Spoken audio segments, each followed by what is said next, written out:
అందరికీ నమస్కారం. నా పేరు కృష్ణ.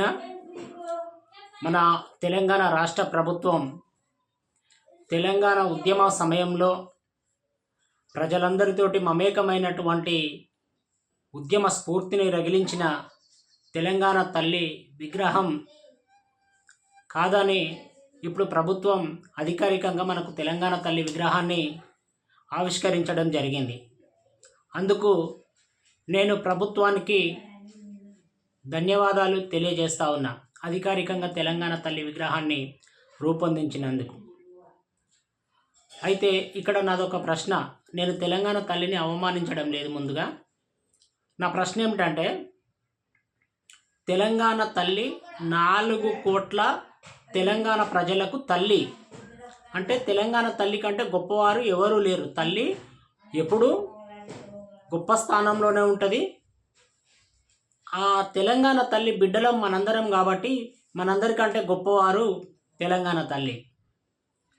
అయితే తెలంగాణలో ఉన్న ఎమ్మెల్యేలు కావచ్చు, ఎంపీలు కావచ్చు, మంత్రులు కావచ్చు, ముఖ్యమంత్రులు కావచ్చు, వారు కూడా తెలంగాణ తల్లి బిడ్డలే. వాళ్ళ కుటుంబంలో ఉన్న స్త్రీలు తెలంగాణ తల్లి కంటే గొప్పగా అసలు తయారు కావద్దని నా మనవి.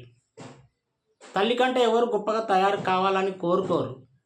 తల్లి గొప్పగా ఉంటే తల్లి స్థాయిలో బిడ్డలు ఉండాలని కోరుకుంటారు తప్పితే తల్లి కంటే మేము గొప్పగా తయారవ్వాలి అని చెప్పి ఏ బిడ్డ కోరుకోరు.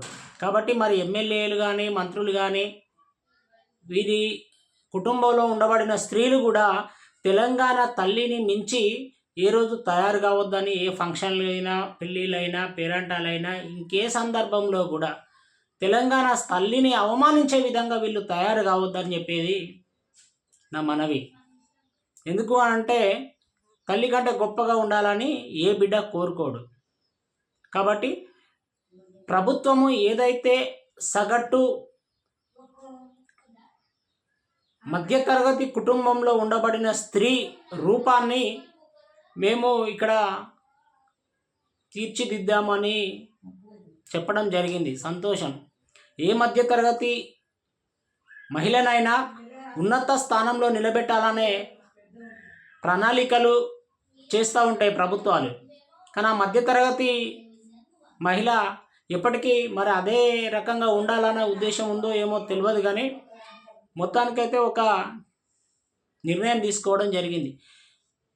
కానీ ఆ తల్లిని మించి మిగతా మీరు మీ ఇంటి మహిళలు తయారైతే మాత్రం అది మళ్ళీ తెలంగాణ తల్లిని అవమానించినట్టే అవుతుంది అనేది నా భావన. ఇంకోటి, కుదిరితే ప్రభుత్వం ఆలోచన చేసి తెలంగాణ ప్రజల సంస్కృతిలో భాగమైనటువంటి బతుకమ్మను మళ్ళీ ఆ విగ్రహంలో చేర్చాల్సిందిగా మేము ప్రభుత్వానికి మనవి చేస్తూ ఉన్నాం. ఈ తెలంగాణలో మహిళలకు ఒక ప్రత్యేకమైన పండుగ తెలంగాణలో మహిళలకు ఉన్నట్టు బతుకమ్మ పండుగ ఈ దేశంలో ఎక్కడ లేదు, ఎవరికి లేదు. మరి ఆ 10 రోజులు పూలను పూజించే సంస్కృతి మన తెలంగాణలో ఉంది. కాబట్టి ఆ తెలంగాణ తల్లి చేతిలో బతుకమ్మ లేకుండా మేము ఊహించుకునే పరిస్థితిలో లేము. కాబట్టి దయచేసి ప్రభుత్వం పునరాలోచన చేయాలని కోరుకుంటూ నమస్కారం.